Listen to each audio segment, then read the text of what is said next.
Wominjeka Djeembana are Bunwurrung words.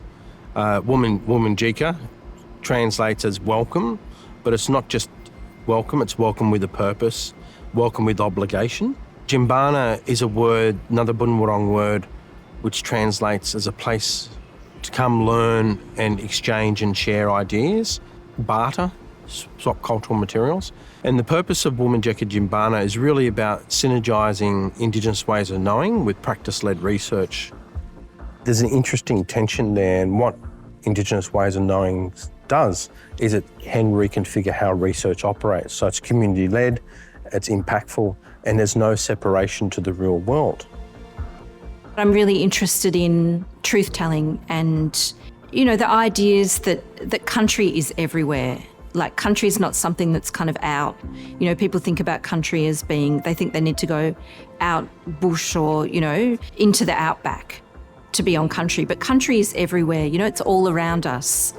I've been making work at the confluence, the Birrarung Merri confluence, which has a really profound history for Wurundjeri Woiwurrung peoples, as well as it's a really interesting site where the Merri Creek and the Birrarung River meet has actually been dynamited, and when they built the Eastern Freeway, they actually changed where the confluence now is. And so that's kind of an example of a lie, kind of so many lies that have occurred where, very significant sites for First Nations peoples have been destroyed. They've been changed and there's been no acknowledgement. So I take photographs on country and then I print those photographs out about 1 metre wide, and then I take the photographs back onto country and put them onto a frame and then cut into them and re-photograph them. So there's like a layering. And there's also something that I'm really interested in terms of returning to country with photographs of itself. And I talk about the agency of country. I never knew there was a possibility that you could actually come to university and be a visual artist, and in that become a researcher as well. So it was, very exciting.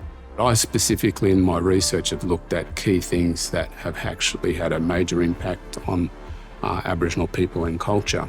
So for instance, when we saw the 72 Tent Embassy and people coming together, which was a very significant moment in our history, the media portrayed that very differently to why they would report any non-Indigenous sort of protests, violent, angry mob come together.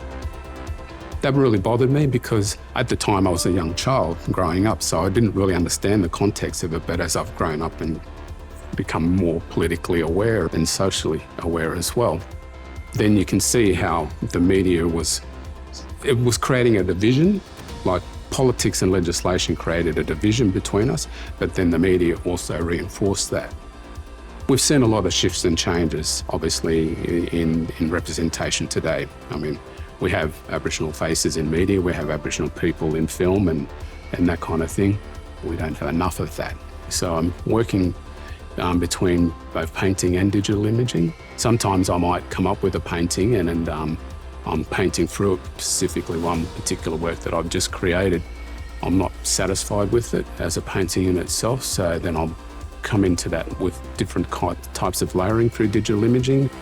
We have, a number of students from various countries that obviously are coming from their country and bringing very similar, colonised views and perspectives. When you're looking deep into research and you're looking at other countries and stuff like the social political issues are very much the same. The poverty is the same. The education, the limited education is the same. Incarceration rates are very similar as well. So it's all relational. Historically, non-Indigenous people have led research into our communities. So it's time for us to be able to do that and build the capacity of our own people.